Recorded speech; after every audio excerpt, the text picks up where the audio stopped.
देश विदेश और अपने शहर की लोकल खबर के लिए हमारे चैनल को सब्सक्राइब जरूर करें और घंटी के बटन को जरूर दबाएं। आपका मनपसंद न्यूज चैनल KPD न्यूज हक सच और इंसाफ की आवाज आपको रखे सबसे आगे। अकाली दल ਵੱਲੋਂ ਸਾਰੇ ਪਰਿਵਾਰਾਂ ਦੇ ਨਾਲ ਹਮਦਰਦੀ ਦਾ ਪ੍ਰਗਟਾਵਾ ਕਰਦਾ ਔਰ ਜਿਹੜੇ ਕੋਈ ਜਵਾਨ ਇੰਜਰ ਹੋਏ ਆ ਉਹਨਾਂ ਦੀ ਚੜ੍ਹਦੀ ਕਲਾ ਵਾਸਤੇ ਸਿਹਤਯਾਬੀ ਵਾਸਤੇ ਵੀ ਮੈਂ ਅਰਦਾਸ ਕਰਦਾ ਔਰ ਇਸ ਘੜੀ ਅਸੀਂ ਸਾਰੇ ਜਿਹੜੇ ਫੌਜ ਦੇ ਨਾਲ ਹਿੰਦੁਸਤਾਨ ਦੀ ਸਰਕਾਰ ਦੇ ਨਾਲ ਡਟ ਕੇ ਖੜੇ ਆ। ਸਾਰੇ ਪਰਿਵਾਰਾਂ ਦੇ ਨਾਲ ਮੇਰੀ ਬਹੁਤ ਵੱਡੀ ਹਮਦਰਦੀ ਹੈ।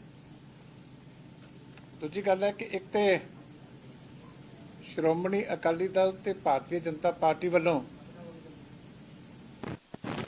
कुछ अहम मुद्दों नूं लैके कल जिला पद्धरी रोस मुजाहरे जिहड़े आ वो संबोलिक तौर ते उत्ते कीते जा रहे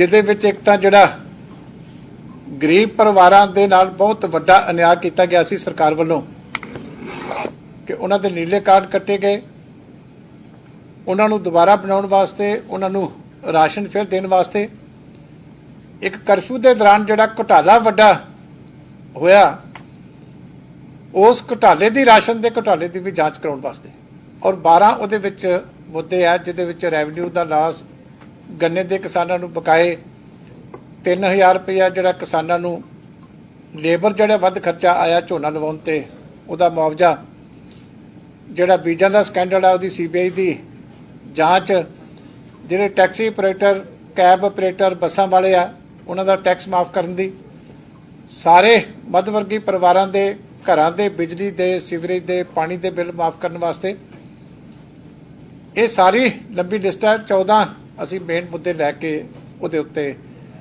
कल असीं जिहड़े आ हर जिला पद्धर दे उत्ते दोवां पार्टियां दे लीडर रल के कल पहला संकेतक रोस मुजाहरा करांगे, फिर जिला डिप्टी कमिश्नर नूं राजपाल साहब के नाम के उत्ते जिहड़े आ वो मंग पत्र दिते जाणगे। उहदी सारियां ड्यूटियां दोवां पार्टियां वल्लों लगीआं। एक तो वो इशू है। एक बड़ी मंदभागी गल है कि पंजाब वक्फ बोर्ड दे विच एक बहुत वड्डा पंजाबी विरोधी फैसला लिया गया जिहदे विच पंजाबी जिहड़ी साडी मां बोली है ਉਹਨੂੰ ਅਮੈਂਡਮੈਂਟ ਕਰਕੇ Punjab Waqf board ministerial staff regulation 2019 ਦੇ ਵਿੱਚ ਤੇ ਅੱਗੇ ਜਿਹੜਾ ਕੋਈ ਨਵਾਂ ਭਰਤੀ ਹੁੰਦਾ ਉਹਦਾ 10ਵੀਂ ਤੱਕ ਪੰਜਾਬ ਭਾਸ਼ਾ ਐਕਟ ਦੇ ਮੁਤਾਬਕ ਪਾਸ ਹੋਣਾ ਪੰਜਾਬ ਦੇ ਵਿੱਚ ਜ਼ਰੂਰੀ ਹੈ। ਪਰ ਚੇਅਰਮੈਨ ਸਾਹਿਬ ਵੀ ਜਿਹੜੇ ਆ ਸਾਡੀ ਸਰਕਾਰ ਨੇ, ਮੁੱਖ ਮੰਤਰੀ ਸਾਹਿਬ ਨੇ ਪਹਿਲਾਂ ਯੂਪੀ ਤੋਂ ਲਿਆ ਕੇ ਉਹਨਾਂ ਨੂੰ ਨਵਾਜਿਆ ਸੀ, कुछ मैंबर भी इस तरह है और एक फैसला उन्होंने बहुत दुखदाई किया कि इस शर्त नूं जिहड़ा अमेंडमेंट करके हटाया। जिहड़ी अमेंडमेंट उन्होंने की है मैं पढ़ देना। Proposed provision provided that where a fresh recruit does not possess knowledge of Punjabi language or matriculation standard or its equivalent at the time of appointment, the person so appointed will have to acquire knowledge of Punjabi language of matriculation standard within 6 months from the date of his appointment, extendable with reason by the board to a maximum of 1 year। और इसका जो logic है बड़ा funny है कि talent जोड़ा है सानू अच्छा मिले। इन्होंने लगता है चेयरमैन साहब बाहरों आए हैं कि पंजाब दे विच साडे मुसलमान भाईचारे दे विच टैलेंट घट। 5 मैंबरां ने 10 ਦੇ ਵਿੱਚੋਂ ਇਹਦਾ ਵਿਰੋਧ ਵੀ ਕੀਤਾ। 10 ਮੈਂਬਰ ਟੋਟਲ ਸੀਗੇ, 5 ਮੈਂਬਰਾਂ ਨੇ ਵਿਰੋਧ ਕੀਤਾ, 5-5 ਦੋਨੇ ਪਾਸੇ ਹੋ ਗਏ ਤੇ ਚੇਅਰਮੈਨ ਸਾਹਿਬ ਨੇ ਕਾਸਟਿੰਗ ਵੋਟ ਭਰ ਕੇ ਇਹ ਪਾਸ ਕਰਾਇਆ। ਜਿਹੜੇ 5 ਮੈਂਬਰਾਂ ਨੇ ਪੰਜਾਬੀ ਦੇ ਹੱਕ ਦੇ ਵਿੱਚ ਪਹਿਰਾ ਦਿੱਤਾ, ਮੈਂ ਉਹਨਾਂ ਦੇ ਨਾਮ ਜ਼ਰੂਰ ਪੜ੍ਹਨਾ ਚਾਹੂੰਗਾ ਕਿਉਂਕਿ ਅਸੀਂ ਉਹਨਾਂ ਦਾ ਧੰਨਵਾਦ ਕਰਦੇ ਹਾਂ ਭਾਵੇਂ ਉਹ ਕਿਸੇ ਪਾਰਟੀ ਦੇ।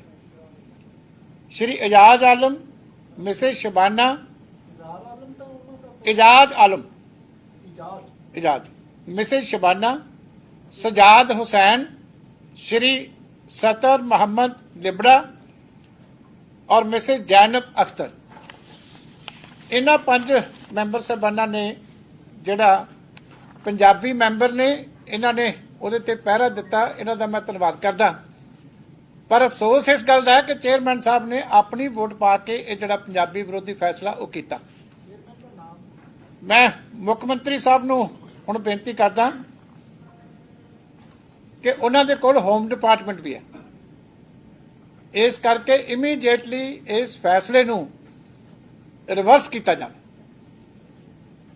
ਔਰ ਮੈਂ ਵੀ ਮੰਗ ਕਰਦਾ ਕਿ ਕੋਈ ਪੰਜਾਬ ਦਾ ਚੇਅਰਮੈਨ ਲਾਓ, ਕਿਉਂਕਿ ਪੰਜਾਬ ਦੇ ਚੇਅਰਮੈਨਾਂ ਵਾਸਤੇ ਵੀ ਕੋਈ ਟੈਲੈਂਟ ਦੀ ਘਾਟ ਨਹੀਂ। ਤੁਸੀਂ ਆਪਣੀ ਪਾਰਟੀ ਦਾ ਹੀ ਲਾਉਣਾ, ਉਹਦੇ ਤੇ ਸਾਨੂੰ ਕੋਈ ਇਤਰਾਜ਼ ਨਹੀਂ। ਪਰ ਜਦੋਂ ਇਹੋ ਜਿਹੀ ਤੁਸੀਂ ਚॉइस ਕਰਦੇ ਹੋ ਤੇ ਫਿਰ ਉਹਦਾ ਨਤੀਜਾ ਵੀ ਤੁਹਾਡੇ ਸਾਹਮਣੇ ਆ ਕਿ ਕਿਸ ਤਰ੍ਹਾਂ ਦੇ ਫੈਸਲੇ ਕੀਤੇ ਜਾਂਦੇ ਆ ਕਿ ਪੰਜਾਬ ਦੇ ਮੁਸਲਿਮ ਭਾਈਚਾਰੇ ਜਿਹੜੇ ਪੰਜਾਬ ਦੇ ਨਾਲ ਸੰਬੰਧਿਤ ਆ ਉਹਨਾਂ ਦੇ ਹੱਕ ਖੋ ਕੇ ਤੇ ਉੱਥੇ ਰਿਕਰੂਟਮੈਂਟ ਜਿਹੜੀ ਆ ਦੂਜੇ ਸੂਬਿਆਂ ਦੀ ਕਰਨ ਵਾਸਤੇ ਪੰਜਾਬੀ ਦੀ ਸ਼ਰਤ ਜਿਹੜੀ ਖਤਮ ਕੀਤੀ ਜਾ ਰਹੀ ਹੈ, ਇਹਦੀ ਅਸੀਂ ਕੰਡੈਮ ਵੀ ਕਰਦੇ ਆ। ਔਰ ਮੁੱਖ ਮੰਤਰੀ ਸਾਹਿਬ ਨੂੰ ਮੈਂ ਬੇਨਤੀ ਕਰਦਾ ਕਿ ਇਮੀਡੀਏਟਲੀ ਇਹਨੂੰ ਜਿਹੜਾ ਸਕ੍ਰੈਪ ਕੀਤਾ ਜਾਵੇ, ਕਿਉਂਕਿ ਇਹ ਪ੍ਰਵਾਨ ਨਹੀਂ ਕਰਨੀ ਚਾਹੀਦੀ ਸਰਕਾਰ ਨੂੰ, ਇਹ ਪੰਜਾਬ ਦੇ ਵਿਰੋਧੀ ਹੈ। ਦੂਜੀ ਗੱਲ ਹੈ ਕਿ ਇੱਕ Punjab state electricity regulatory authority ਦਾ ਜਿਹੜਾ ਟੈਰਿਫ ਆਰਡਰ ਹੈ ਉਹਦੀ ਖਬਰ ਵੀ ਅੱਜ ਅਖਬਾਰ ਦੇ ਵਿੱਚ ਬੜੀ ਪ੍ਰਮੁਖਤਾ ਦੇ ਨਾਲ ਛਪੀ ਹੈ।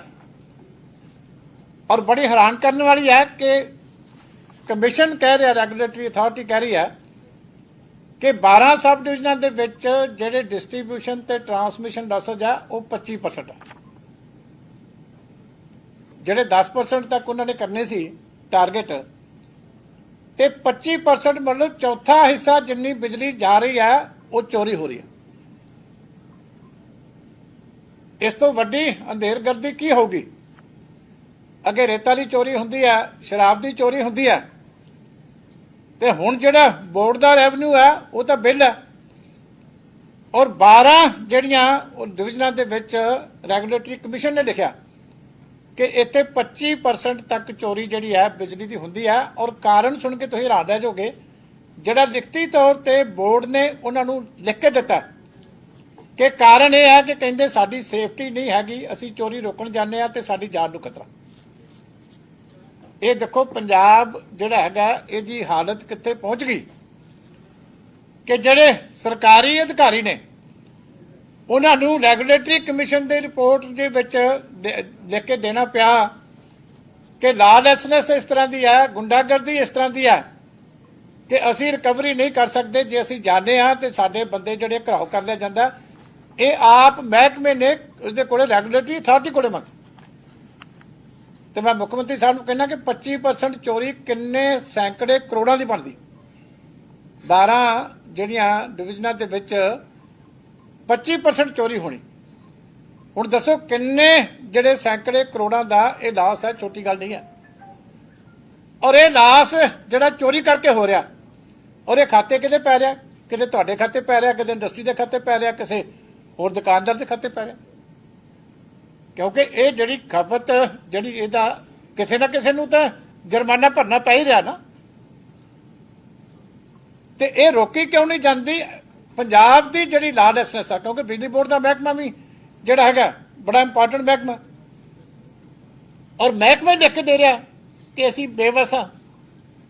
ਤੇ ਦੱਸੋ ਫਿਰ ਪੰਜਾਬ ਦੀ ਲਾਅ ਐਂਡ ਆਰਡਰ ਸਥਿਤੀ ਜਿਹੜੀ ਆ ਇਸ ਤੋਂ ਮਾੜੀ ਕੀ ਹੋ ਸਕਦੀ ਹੈ? ਇਹਦਾ ਅਸੀਂ ਜਵਾਬ ਜਿਹੜਾ ਹੈਗਾ ਉਹ ਮੁੱਖ ਮੰਤਰੀ ਸਾਹਿਬ ਤੋਂ ਪੁੱਛਣਾ ਚਾਹੁੰਦੇ ਹਾਂ। ਇੱਕ ਹੋਰ ਮੇਰੀ ਬੇਨਤੀ ਹੈ ਕਿ ਕੱਲ ਜਾਖੜ ਸਾਹਿਬ ਨੇ ਵੀ ਇੱਕ ਜਨ ਅੰਦੋਲਨ ਦਾ ਜਿਹੜਾ ਐਲਾਨ ਕੀਤਾ। ਮੇਰੀਆਂ ਫਾਈਲਾਂ ਅੰਦਰ ਟੇਬਲ ਤੇ ਪਈਆਂ, ਇੱਕ ਮਿੰਟ ਉਹ ਲਾਈਨ ਟੇਬਲ ਤੇ ਪਈ। ਮੈਂ ਜਾਖੜ ਸਾਹਿਬ ਨੂੰ ਬੇਨਤੀ ਕਰਦਾ ਕਿ ਇਹ ਜਿਹੜਾ ਜਨ ਅੰਦੋਲਨ ਤੁਸੀਂ ਸ਼ੁਰੂ ਕੀਤਾ, ਪਹਿਲੀ ਤਾਂ ਗੱਲ ਹੈ ਇਹ ਗੁੰਮਰਾਹਕੁਨ ਜਨ ਅੰਦੋਲਨ ਹੈ। ਔਰ ਦੂਜੀ ਗੱਲ ਹੈ ਕਿ ਜੇ ਤੁਸੀਂ ਅੰਦੋਲਨ ਕਰਨਾ ਸੀ ਤੇ ਪਹਿਲਾਂ ਮੁੱਖ ਮੰਤਰੀ ਸਾਹਿਬ ਦੇ ਖਿਲਾਫ ਕਰਨਾ ਸੀ। ਇਸ ਜਿਹੜੇ ਐਕਟ ਆ ਨਵਾਂ ਬਣਿਆ, ਇਹਨੂੰ ਗੁੰਮਰਾਹ ਕਰਨ ਵਾਸਤੇ ਲੋਕਾਂ ਦੇ ਵਿੱਚ ਜਾਖੜ ਸਾਹਿਬ ਜਿਹੜਾ ਹਿੱਸਾ ਬਣ ਰਿਹਾ, ਮੈਨੂੰ ਇਸ ਗੱਲ ਦਾ ਬਹੁਤ ਵੱਡਾ ਅਫਸੋਸ ਹੈ। ਸਾਰੀ ਸੱਚਾਈ ਜਾਣਦਿਆਂ ਹੋਇਆ ਕਿ ਇਹ ਜਿਹੜਾ ਨਵਾਂ ਬਿੱਲ ਬਣਿਆ, ਇਹ ਬਿੱਲ ਹੈ ਕੀ ਹੈ? ਔਰ ਪੰਜਾਬ ਸਰਕਾਰ ਨੇ ਇਸ ਬਿੱਲ ਨੂੰ ਕਿਸ ਤਰੀਕੇ ਪਹਿਲਾਂ ਲਾਗੂ ਕੀਤਾ, ਇਹ ਮੈਂ ਤੁਹਾਡੇ ਕੋਲੇ 14/8/2017 ਦਾ ਨੋਟੀਫਿਕੇਸ਼ਨ ਤੁਹਾਨੂੰ ਦੱਸਣ ਲੱਗਿਆ। ਮੈਂ ਜਾਖੜ ਸਾਹਿਬ ਨੂੰ ਬੇਨਤੀ ਕਰਦਾ ਕਿ ਇਹ ਜਿਹੜਾ ਨੋਟੀਫਿਕੇਸ਼ਨ ਹੈ ਤੁਹਾਡੀ ਸਰਕਾਰ ਦਾ, ਜਿਹੜੀ ਵਿਧਾਨ ਸਭਾ ਦੇ ਵਿੱਚ ਜਦੋਂ ਕੇਂਦਰ ਸਰਕਾਰ ਨੇ ਮਾਡਲ ਐਕਟ ਬਣਾ ਕੇ ਭੇਜਿਆ ਸੀ ਕਿ ਜੇ ਸਟੇਟਾਂ ਚਾਹਣ ਤੇ ਇਹ ਐਕਟ ਚੰਗਾ ਹੈਗਾ, ਆਪਣੇ APMC ਐਕਟ ਦੇ ਵਿੱਚ ਸੋਧਾਂ ਕਰ ਸਕਦੀਆਂ, ਤੇ ਸਭ ਤੋਂ ਪਹਿਲਾਂ ਜਿਹੜਾ ਤੁਸੀਂ ਪ੍ਰਾਈਵੇਟ ਯਾਰਡ ਬਣਾਉਣ ਦੀ ਗੱਲ ਮੰਨੀ ਸੀ, ਇਹ ਸੈਕਸ਼ਨ 7C ਦੇ ਵਿੱਚ ਜਾਖੜ ਸਾਹਿਬ ਲਿਖਿਆ ਹੋਇਆ। 7C ਦੇ ਵਿੱਚ ਇਹਦਾ ਇੱਕ ਅੱਖਰ ਮੈਂ ਪੜ੍ਹ ਦੇਣਾ। A private yard may be set up by any person with suitable infrastructure in accordance with the provision of this act। ਹੁਣ ਕਹਿੰਦੇ ਆ ਜੀ ਉਹਨਾਂ ਨੇ ਜਿਹੜੀ ਹੈਗੀ ਆ ਕਾਰਪੋਰੇਟ ਨੂੰ ਇਜਾਜ਼ਤ ਦੇਤੀ, ਦੂਜੇ ਨੂੰ ਇਜਾਜ਼ਤ ਦੇਤੀ, ਤੇ ਜਾਖੜ ਸਾਹਿਬ ਆ ਜਿਹੜਾ ਭਾਣਾ 3 ਸਾਲ ਪਹਿਲਾਂ ਵਰਤਿਆ, ਇਹਦੇ ਵਾਸਤੇ ਜ਼ਿੰਮੇਵਾਰ ਕੌਣ ਹੈ? ਮੈਂ ਉਹਨਾਂ ਨੂੰ ਪੁੱਛਣਾ ਪੈਣਾ ਵੀ ਇਹਦੀ ਕੌਣ ਜ਼ਿੰਮੇਵਾਰੀ ਲਊਗਾ? ਇਹਨਾਂ ਦੀ ਸਰਕਾਰ ਦਾ ਹੀ ਹੈ ਨਾ ਟਾਈਮ। ਦੂਜੀ ਗੱਲ, ਉਸ ਤੋਂ ਬਾਅਦ ਆ ਜਾਂਦੀ ਹੈ ਪਰਮਿਸ਼ਨ ਫਾਰ E-ਟ੍ਰੇਡਿੰਗ 7F। ਇਸ ਨਵੇਂ ਐਕਟ ਦੇ ਵਿੱਚ ਵੀ E-ਟ੍ਰੇਡਿੰਗ ਦੀ ਗੱਲ ਕੀਤੀ ਗਈ ਨਾ, ਤੇ ਤੁਸੀਂ ਤਾਂ ਇੰਨੇ ਐਡਵਾਂਸ ਸੀਗੇ, ਤੁਸੀਂ 3 ਸਾਲ ਪਹਿਲਾਂ ਬਣਾ ਕਿਸੇ ਗੱਲ ਤੋਂ ਹੀ ਉਦੋਂ ਐਕਸੈਪਟ ਕਰ ਲਿਆ, ਉਦੋਂ ਕਿਹਦਾ ਦਬਾਅ ਸੀ? ਤੀਜਾ number, permission for direct marketing 7G। ਇਹ ਮੈਂ ਤੁਹਾਨੂੰ ਸਾਰਿਆਂ ਨੂੰ ਬੇਨਤੀ ਕਰਦਾ ਕਿ ਜਾਖੜ ਸਾਹਿਬ ਨੂੰ ਪੁੱਛਿਆ ਜੀ, permission for direct marketing subject to ਦਾ provision of this act and rules made thereunder the state government may grant permission to any person for purchase of the agriculture produce directly from producers। ਤੇ ਹੁਣ ਜਿਹੜਾ act ਬਣਿਆ ਉਹ ਕੀ ਕਹਿ ਰਿਹਾ ਵੀ ਮੰਡੀ ਦਾ ਕੰਮ ਵੀ ਚੱਲਦਾ ਰਹੂਗਾ ਜਿਵੇਂ ਪਹਿਲਾਂ ਚੱਲਦਾ ਸੀ, ਪਰ ਜੇ ਵਪਾਰੀ ਚਾਹੇ ਤੇ ਉਹ ਜਾ ਕੇ ਪ੍ਰਾਈਵੇਟ ਜਿਹੜਾ ਹੈਗਾ ਉਹ ਕਿਸਾਨ ਕੋਲੋਂ ਸਿੱਧੀ ਖਰੀਦ ਕਰ ਸਕਦਾ। ਤੇ ਇਹ ਜਿਹੜੇ 3 ਸਾਲ ਪਹਿਲਾਂ ਜਾਖੜ ਸਾਹਿਬ ਤੁਸੀਂ ਪਾਸ ਕੀਤੀ ਆ, ਇਹ ਕਿਹੜੇ ਜਨ ਅੰਦੋਲਨ ਦੇ ਵਿੱਚ ਉੱਥੇ ਜਾ ਕੇ ਲੋਕਾਂ ਨੂੰ ਦੱਸੋਗੇ ਵੀ ਮੈਂ ਇਹ ਕਰਵਾਇਆ ਤੇ ਹੁਣ ਮੈਂ ਤੁਹਾਨੂੰ ਗੁੰਮਰਾਹ ਕਰਨ ਵਾਸਤੇ ਆਇਆ? ਆ ਚੌਥੀ ਜਿਹੜੀ ਗੱਲ ਆ, application for licenses fees to be paid and cancellation or suspension of licenses। ਇਹਦੇ ਵਿੱਚ section 10 ਦੇ ਵਿੱਚ number 1, any person may apply to the authority specified in section 9 for a license which may be granted to such period in such form on such condition and on the payment of such fees as may be prescribed। Any person may apply to the competent authority for a license applicable to the whole of the state। ਇਹ ਜਿਹੜਾ single licence ਦੀ ਹੈਗੀ ਆ, ਇਹੀ ਨਵੇਂ act ਦੇ ਵਿੱਚ ਹੈ। ਤੇ ਤੁਸੀਂ ਸਾਰੀਆਂ ਚੀਜ਼ਾਂ ਜਿਹੜੀਆਂ ਇਸ APMC ਐਕਟ ਦੇ ਵਿੱਚ ਆ, ਉਹ ਕਹਿ ਕੇ ਕਰਕੇ ਨੋਟੀਫਿਕੇਸ਼ਨ ਕਰਕੇ ਲਾਗੂ ਕਰਕੇ, ਤੇ ਅੱਜ ਕਿਉਂ ਜ਼ਿਮੀਂਦਾਰ ਨੂੰ ਤੁਸੀਂ ਗੁੰਮਰਾਹਕੁਨ ਅੰਦੋਲਨ ਦੇ ਵਿੱਚ ਫਿਰ ਪਾ ਰਹੇ? ਮੈਂ ਉਹਨਾਂ ਨੂੰ ਵੀ ਪੁੱਛਣਾ ਚਾਹੁੰਦਾ ਵੀ ਆ ਨਵਾਂ ਐਕਟ ਵੀ ਮੇਰੇ ਕੋਲ ਆ, ਇਹਦੇ 'ਚ ਇੱਕ ਧਾਰਾ ਦੱਸ ਦਿਓ ਵੀ ਜਿੱਥੇ ਲਿਖਿਆ ਹੋਵੇ ਵੀ MSP ਦੀ ਖਰੀਦ ਨਹੀਂ ਹੋਣੀ ਜਾਂ MSP ਦੀ ਖਰੀਦ ਨਹੀਂ ਹੋਣੀ।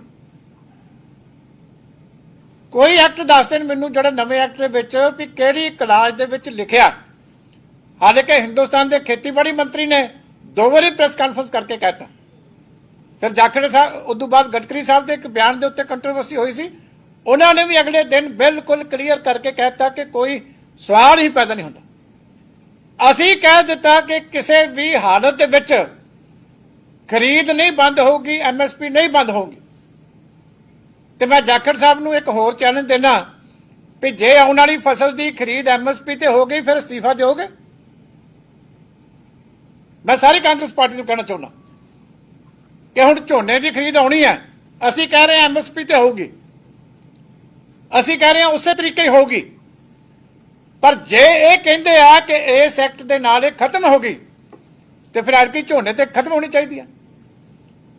ਜੇ ਇਹ ਐਤਕੀ ਝੋਨੇ ਦੇ ਉੱਤੇ ਖਤਮ ਨਾ ਹੋਵੇ ਤੇ ਫਿਰ ਜਾਖੜ ਸਾਹਿਬ ਅਸਤੀਫਾ ਦੇਣਗੇ ਕਿ ਨਹੀਂ ਦੇਣਗੇ, ਇਹ ਮੈਂ ਅੱਜ ਤੁਹਾਡੇ ਰਾਹੀਂ ਜਾਖੜ ਸਾਹਿਬ ਨੂੰ ਪੁੱਛਣਾ ਚਾਹੁੰਦਾ ਵੀ ਫਿਰ ਜਿਹੜੀ ਮੈਂ ਗੱਲ ਕਹਿ ਰਿਹਾ ਗੁੰਮਰਾਹਕੁਨ ਅੰਦੋਲਨ ਦੀ, ਉਹ ਪੱਟੀ ਆਪਣੇ ਮੱਥੇ ਤੇ ਬੰਨਣਗੇ ਕਿ ਨਹੀਂ ਬੰਨਣਗੇ?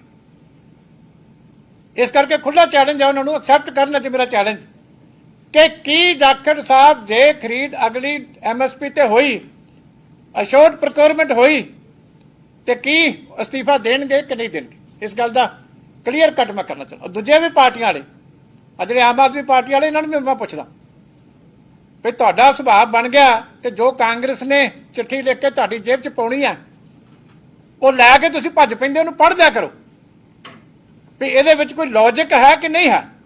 जरूरी थोड़ी भी तुसीं कांग्रेस का हर हुक्म मन्नी जाना। आफ्टर ऑल लोगों ने तुहानूं आपोजिशन पार्टी बनाया सी, वो गल वक्री है कि तुसीं बी टीम बन गए।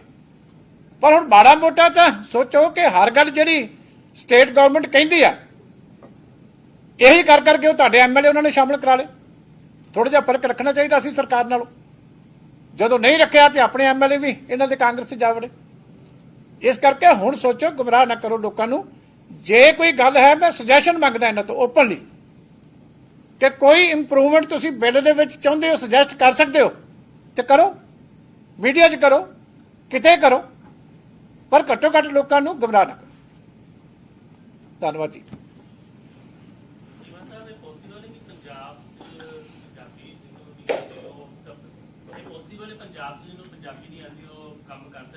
नहीं, पहली गल है कि साडे पंजाब दे बच्चों नाल वितकरा क्यों होवे। मुसलमानां दे पंजाब दे विच पंजाबी पढ़े लिखे बच्चे साडे है नहीं, उन्होंने पंजाब दे मुसलमानां नाल डील करना।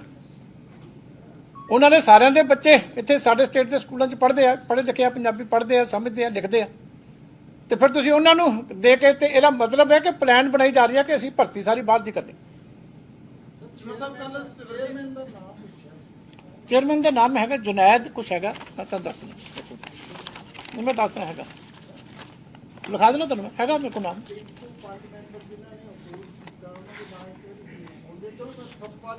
मैं दे दूँ लिस्ट दे ਸਿੱਧੇ ਤੌਰ ਤੇ ਉਹਨਾਂ ਨੇ ਸਪਸ਼ਟ ਕਿਹਾ ਕਿ ਵੀ ਅਸੀਂ ਅੰਦੋਲਨ ਹੁਣ ਸ਼ੁਰੂ ਕਰਨ ਜਾ ਰਹੇ ਹਾਂ, ਕਿਉਂਕਿ ਉਹ ਕਹਿੰਦੇ ਵੀ ਅਕਾਲੀ ਸਿੱਧੇ ਤੌਰ ਤੇ BJP ਦੇ ਨਾਲ ਹੀ ਹੋ ਤੇ ਪੰਜਾਬ ਦੇ ਕਿਸਾਨ ਮਾਰੇ ਜਾਣਗੇ। ਤੁਸੀਂ ਇੱਥੇ ਉਹਨਾਂ ਨੂੰ ਕਲੀਅਰ ਨਹੀਂ ਤੁਹਾਡੇ ਤੇ। ਮੈਂ ਤਾਂ ਸਾਰਿਆਂ ਨੂੰ ਓਪਨ ਕਿਹਾ ਵੀ ਹੁਣ ਇਹਦਾ ਫੈਸਲਾ ਤਾਂ ਜਿਹੜਾ ਹੈਗਾ ਹੁਣ ਖਰੀਦ ਤੇ ਹੋਊਗਾ, 3 ਮਹੀਨੇ ਚਾਰ ਦੀ ਗੱਲ ਆ। ਪਰ ਪਹਿਲੇ 3 ਸਾਲ ਉਹ ਕਹਿੰਦੇ ਨਹੀਂ, ਇਹ ਕਿਉਂ, ਇਹੀ ਤਾਂ ਝੂਠ ਹੈ। ਪਹਿਲੀ ਗੱਲ ਆ MSP ਕਿਸੇ ਐਕਟ ਦੇ ਮੁਤਾਬਕ ਤਾਂ ਹੈ ਨਹੀਂ। ਜਿਹੜਾ ਲੋਕਾਂ ਨੂੰ ਗੁੰਮਰਾਹ ਕਰਦੇ ਆ ਉਹ ਐਕਟ ਦਾ ਦੱਸਣ ਵੀ ਜਿਹਦੇ ਮੁਤਾਬਕ MSP ਹੈ। ਇਹ ਤਾਂ FCI ਦੀ ਪਾਲਿਸੀ ਹੈ ਕਿ ਲੋਕਾਂ ਨੂੰ ਗੁੰਮਰਾਹ ਕਰੀ ਜਾਣਾ ਰੋਜ਼ ਜਾ ਕੇ ਕਿ MSP ਬੰਦ ਹੋ ਜੂਗੀ। MSP ਕਿਹੜੇ ਐਕਟ ਮੁਤਾਬਕ ਹੈ ਦੱਸੋ? ਕੋਈ ਨਾ ਤਾਂ ਲੈਣ ਨਾ ਕੋਈ। ਮੈਂ ਤਾਂ ਪੁੱਛਦਾ ਉੱਪਰਲੀ, ਮੈਂ ਤਾਂ ਸਾਰਿਆਂ ਦੀਆਂ ਮਿੰਨਤਾਂ ਕਰ ਚੁੱਕਿਆ ਵੀ ਆ ਐਕਟ ਫੜੋ ਤੇ ਇਹਦੇ 'ਚ ਮਾੜੀ ਜਿਹੀ ਉਂਗਲੀ ਲਾ ਕੇ ਦੱਸੋ ਵੀ ਆਹ ਚੀਜ਼ ਜਿਹੜੀ ਹੈ ਇਹ ਅਗੇਂਸਟ ਜਾ ਰਹੀ ਹੈ। ਮਤਲਬ ਜੇ ਕਦੇ ਐਸੇ ਹਾਲਾਤ ਬਣ ਗਏ ਜਿਸ ਤਰ੍ਹਾਂ ਦੇ ਇਲਜ਼ਾਮ ਲੱਗ ਰਹੇ ਆ, ਵਿਰੋਧੀ ਕਹਿ ਰਹੇ ਆ, ਚਾਹੇ ਸਿਮਰਜੀਤ ਸਿੰਘ ਬੈਂਸ ਹੈ ਚਾਹੇ ਕਾਂਗਰਸ ਹੈ, ਜੇ ਐਸੇ ਹਾਲਾਤ ਬਣ ਗਏ ਤਾਂ ਕੀ ਅਕਾਲੀ ਦਲ BJP ਤੋਂ ਵੱਖ ਹੋ ਜਾਊਗਾ? ਮੈਂ ਕਹਿੰਦਾ ਜੀ ਸਵਾਲ ਹੀ ਪੈਦਾ ਨਹੀਂ ਹੁੰਦਾ। ਗੱਲ ਇਹ ਹੈ ਕਿ ਕੱਲ ਨੂੰ ਕਿਹੜੇ ਟਾਈਮ ਤੇ ਕੇਂਦਰ 'ਚ ਕਿਹੜੀ ਸਰਕਾਰ ਹੋਣੀ ਕੋਈ ਪਤਾ ਨਹੀਂ। ਪਰ ਜੇ ਮੈਂ ਕੱਲਾ ਆਪਾਂ ਅਕਾਲੀ BJP ਨਾਲ ਜੋੜ ਕੇ ਤਾਂ ਕਹੀਏ ਜੇ ਕੱਲੀ ਇੱਕ ਹੀ ਹੁੰਦਾ, ਹਮੇਸ਼ਾ ਡੈਮੋਕ੍ਰੇਟਿਕ ਕੰਟਰੀ ਹੈ, ਕੱਲ ਨੂੰ ਕੀ ਹੋਣਾ ਪਤਾ ਨਹੀਂ। ਪਰ ਅਸੀਂ ਜਿਹੜੀ ਗਰੰਟੀ ਦੇ ਰਹੇ ਹਾਂ ਵੀ ਕਿਸੇ ਵੀ ਹਾਲਤ ਦੇ ਵਿੱਚ ਸ਼੍ਰੋਮਣੀ ਅਕਾਲੀ ਦਲ ਇਹ ਐਕਸੈਪਟ ਨਹੀਂ ਕਰੂਗਾ, MSP ਬੰਦ ਨਹੀਂ ਹੋਣ ਦਊਗਾ, ਪਰ ਅਸ਼ੋਰਡ ਜਿਹੜੀ ਹੈ ਖਰੀਦ ਬੰਦ ਨਹੀਂ ਹੋਣ ਦਊਗਾ। ਤੇ ਅਸੀਂ ਕਿਸੇ ਜ਼ਿੰਮੇਵਾਰੀ ਦੇ ਉੱਤੇ ਕਹਿ ਰਹੇ ਕਿਸਾਨਾਂ ਨਾਲ ਖੜੋਗੇ ਜਾਂ ਫਿਰ BJP? 100% ਪਹਿਲਾ ਨੰਬਰ ਤੇ ਕਿਸਾਨੀ ਕਹਿਤਾ। ਮੈਂ ਕੀ ਕਹਿਣਾ, ਸਾਡੇ ਪ੍ਰਧਾਨ ਸਾਹਿਬ ਨੇ ਉਦੋਂ ਐਡਾ ਠੋਕ ਵਜਾ ਕੇ ਕਹਿਤਾ, ਕਿਉਂਕਿ ਇਹ ਚੀਜ਼ਾਂ ਹੈਗੀਆਂ ਜਿਹੜੀਆਂ ਦੇਸ਼ ਦੀ ਸਾਡੇ ਦੀ ਕਿਸਾਨੀ ਦੀ ਲਾਈਫ ਲਾਈਨ ਹੈ, ਜਿਹਦੇ ਤੇ ਕਿਸਾਨੀ ਬਚੀ ਹੈ। ਇਸ ਕਰਕੇ ਉਹ ਕੰਮ ਕਿਵੇਂ ਕੀਤਾ ਜਾ ਸਕਦਾ ਕਿ ਜਿਹਦੇ ਨਾਲ ਕਿਸਾਨੀ ਦਾ ਨੁਕਸਾਨ ਹੋਵੇ? ਸਿੱਧਾ ਕਿਸਾਨੀ ਤਾਂ ਅੱਗੇ ਹੀ ਕਰਜ਼ਾ ਥੱਲੇ ਆ ਤੇ ਜਿਹੜੀ ਉਹਦੀ ਇੱਕ ਸਿਕਿਉਰਿਟੀ ਹੈਗੀ ਆ ਉਹ ਵੀ ਖਤਮ ਹੋ ਜਾਏਗੀ ਤੇ ਫਿਰ ਕਿਵੇਂ ਕੰਮ ਚੱਲੇਗਾ? ਇੱਕ ਸਪੈਸ਼ਲ ਸੈਸ਼ਨ ਬੁਲਾਉਣ ਦੀ ਮੰਗ ਜਿਹੜੀ ਚੱਲ ਰਹੀ ਹੈ, ਆਮ ਆਦਮੀ ਪਾਰਟੀ ਵੀ ਕਹਿੰਦੀ ਹੈ, ਬੈਂਸ ਵੀ ਕਹਿੰਦੇ ਆ, ਉਹ ਕਹਿੰਦੇ ਕਿ 115 MLA ਤੁਹਾਨੂੰ ਵੀ ਵਿੱਚ ਹੀ ਗਿਣਦੇ ਆ ਕਿ ਉਹ ਕਹਿੰਦੇ ਸਾਰੇ ਇਸ ਮੁੱਦੇ ਤੇ ਸਹਿਮਤ ਨਹੀਂ। ਸਾਨੂੰ ਤੇ ਇਹ ਹੈ ਕਿ ਜਦੋਂ ਵੀ ਸੈਸ਼ਨ ਬੁਲਾਉਣਗੇ ਅਸੀਂ ਸਾਰਾ ਇਹਨਾਂ ਕੋਲ ਪੁੱਛਾਂਗੇ, ਸਗੋਂ ਚੰਗੀ ਗੱਲ ਅਸੀਂ ਤਾਂ ਕਹਿੰਦੇ ਆ। ਤੇ ਆਹ ਜਿਹੜੇ 5600 ਕਰੋੜ ਦਾ ਰੈਵਨਿਊ ਲਾਸ ਹੈ, ਰੇਤਾ ਦੀ ਚੋਰੀ ਹੈ, ਆ ਬਿਜਲੀ ਦੀ ਚੋਰੀ ਹੈ, ਕਿ ਤੁਹਾਡਾ ਮਹਿਕਮਾ ਕਹਿ ਰਿਹਾ ਕਿ ਅਸੀਂ ਨਹੀਂ ਜੀ ਰੋਕ ਸਕਦੇ, ਸਾਨੂੰ ਜਾ ਕੇ ਲੋਕੀ ਘੇਰ ਲੈਂਦੇ ਆ। ਤੇ ਇਹ ਬੜੇ ਮੁੱਦੇ ਨੇ, ਤੇ ਕਹਿੰਦੇ ਬੁਲਾਓ, ਇਹ ਸਾਰੇ ਮੁੱਦੇ ਵਿਚਾਰਨ ਵਾਲੇ ਆ, ਬੁਲਾਓ। ਜਦੋਂ ਅਸੀਂ ਤਾਂ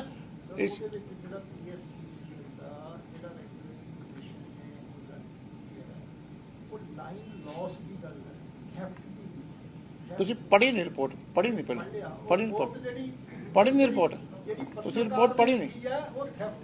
ਮੇਰੀ ਗੱਲ ਸੁਣੋ ਨਾ, ਮੈਨੂੰ ਮੇਰੀ ਗੱਲ ਸੁਣੋ, ਤੁਸੀਂ ਪਹਿਲਾਂ ਰਿਪੋਰਟ ਹੀ ਨਹੀਂ ਪੜ੍ਹੀ, ਮੈਂ ਤੁਹਾਨੂੰ ਹੁਣੇ ਦਿਖਾ ਦਿੰਦਾ। ਮੈਂ ਕਿਹਾ ਤੁਸੀਂ ਰਿਪੋਰਟ ਨਹੀਂ ਪੜ੍ਹੀ, ਮੈਂ ਤੁਹਾਨੂੰ ਕਰ ਦਿੰਦਾ। The incident happened power theft expresses inability to stop pilfering, citing physical threat to life.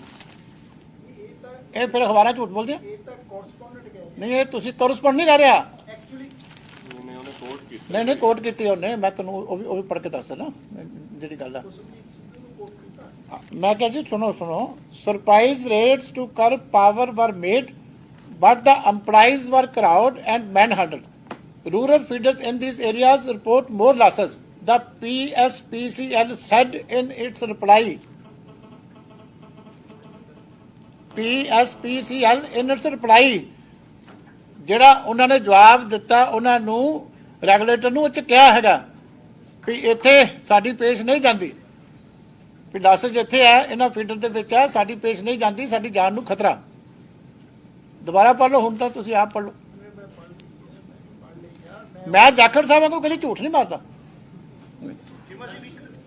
Congress ਇਹ ਐਲੀਗੇਸ਼ਨ ਲਗਾ ਰਹੀ ਹੈ ਕਿ ਤੁਸੀਂ ਕਹਿ ਰਹੇ ਹੋ ਕਿ ਤੁਸੀਂ ਕਿਸਾਨਾਂ ਦੇ ਨਾਲ ਹੋ, ਅਕਾਲੀ ਦਲ ਕਹਿ ਰਹੀ ਹੈ ਕਿ ਅਸੀਂ ਕਿਸਾਨਾਂ ਦੇ ਨਾਲ ਆ, ਤੇ ਕਿਸਾਨਾਂ ਦੇ ਨਾਲ ਹੈ, ਤੇ ਫਿਰ ਹਰਸਿਮਰਤ ਕੌਰ ਬਾਦਲ ਕਿਸਾਨਾਂ ਦੇ ਨਾਮ ਹੋ ਕੇ ਫਿਰ ਉਧਰੋਂ ਅਸਤੀਫਾ ਕਿਉਂ ਨਹੀਂ ਦੇ ਰਹੀ? ਤੁਸੀਂ ਹਾਲਾਂਕਿ ਕਲੀਅਰ ਕਰ ਦਿੱਤਾ ਹੈ। ਨਹੀਂ, ਅਸਤੀਫਾ ਕੀ ਮਜ਼ਾਕ ਹੁੰਦਾ? ਕਿਸ ਗੱਲ ਤੇ ਅਸਤੀਫਾ ਦੱਸੋ ਨਾ, ਕੀ ਹੋਇਆ?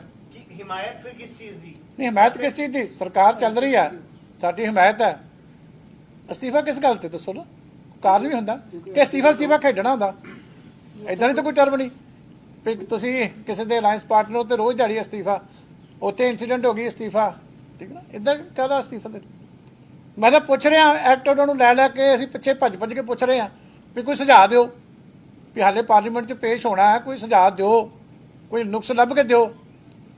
ਹੁਣ ਤੁਸੀਂ ਜਿਹੜੇ ਜਰਨਲਿਸਟ ਤਾਂ ਜਾਣਦੇ ਨਾ ਕਿ MSP ਕਿਸੇ ਐਕਟ ਦਾ ਹਿੱਸਾ ਨਹੀਂ ਹੈ, ਤੇ ਫਿਰ ਦੱਸੋ ਕਿਉਂ ਲੋਕਾਂ ਨੂੰ ਗੁੰਮਰਾਹ ਕਰਦੇ ਆਪਾਂ? ਜਦੋਂ MSP ਕਿਸੇ ਐਕਟ ਦਾ ਹਿੱਸਾ ਨਹੀਂ ਹੈ ਤੇ ਫਿਰ ਆਪਾਂ ਕਿਉਂ ਗੁੰਮਰਾਹ ਕਰਦੇ ਹਾਂ ਵੀ ਇਹਦੇ ਨਾਲ? ਤੇ ਇਹ ਐਕਟ ਪੰਜਾਬ ਗਵਰਨਮੈਂਟ ਪਹਿਲਾਂ ਲਾਗੂ ਕਰ ਚੁੱਕੀ ਹੈ। ਮੈਂ ਤਾਂ ਤੁਹਾਨੂੰ ਉਹਨਾਂ ਦੀ ਨੋਟੀਫਿਕੇਸ਼ਨ ਦਿੱਤੀ ਹੈ, ਪੜ੍ਹ ਕੇ ਦੱਸੀ ਹੈ, ਕੱਲੀ ਕਲਾਸ ਪੜ੍ਹ ਕੇ ਦੱਸੀ ਹੈ ਵੀ ਸਾਰੀਆਂ ਚੀਜ਼ਾਂ ਕਰਕੇ ਤੇ ਫਿਰ ਤੁਸੀਂ ਹੁਣ ਕਹਿੰਦੇ ਹੋ ਵੀ ਇਹ ਐਕਟ ਜਿਹੜਾ ਹੈਗਾ ਇੱਥੇ ਇਹ ਜਨ ਅੰਦੋਲਨ ਕਰਨਾ, ਤੇ ਆਪਣੇ ਤੇ ਕੀ ਕਰੋਗੇ? ਨਹੀਂ, ਉਹ ਤਾਂ ਹਲੇ ਜਾਣਾ, ਇਹਨਾਂ ਵਾਲਾ ਤਾਂ ਹੋ ਚੁੱਕਿਆ, ਇਹਨਾਂ ਨਾਲ ਇਹ ਤਾਂ ਲਾਗੂ ਕਰ ਚੁੱਕੇ ਆ, ਪੰਜਾਬ ਤਾਂ ਲਾਗੂ ਹੋ ਚੁੱਕਿਆ। ਪੰਜਾਬ 'ਚ ਪ੍ਰਾਈਵੇਟ ਮੰਡੀਆਂ ਇਸ ਐਕਟ ਦੇ ਮੁਤਾਬਕ ਬਣ ਚੁੱਕੀਆਂ, 33 ਮੰਡੀਆਂ ਦੇ ਵਿੱਚ ਈ ਟ੍ਰੇਡਿੰਗ ਸ਼ੁਰੂ ਹੋ ਚੁੱਕੀ।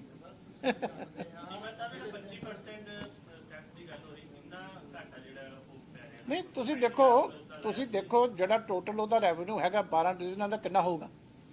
ਲਾਸ ਤੇ ਦੂਜੇ 'ਚ ਵੀ ਹੋ ਰਿਹਾ, ਉਹਦੇ ਤੇ ਸਿੱਧਾ ਹੀ 25% ਲਾਸ ਹੈ, ਸੈਂਕੜੇ ਕਰੋੜ ਹੀ ਬਣੂਗਾ। ਨਹੀਂ ਤਾਂ ਕੈਲਕੂਲੇਟ ਤਾਂ ਕਰਨਾ ਪਊਗਾ ਵੀ ਟੋਟਲ ਬਿੱਲ ਕਿੰਨਾ ਏਰੀਆ ਦਾ। ਪਰ ਛੋਟੀ ਜਿਹੀ ਗੱਲ ਨਹੀਂ, 25%, 10% ਦਾ ਟਾਰਗੇਟ ਹੈ, ਠੀਕ ਹੈ ਨਾ? 15% ਟਾਰਗੇਟ ਤੋਂ ਵੱਧ।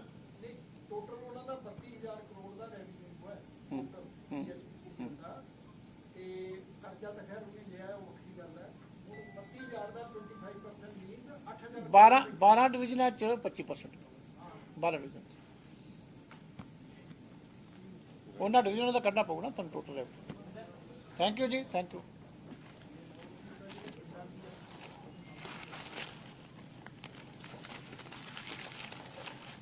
ਉਹ ਸਾਡਾ ਨੋਟੀਫਿਕੇਸ਼ਨ ਉੱਥੇ ਰਹਿ ਗਈ, ਆਦਮ ਨੇ ਵਿੱਚ ਪਾ ਲਿਆ।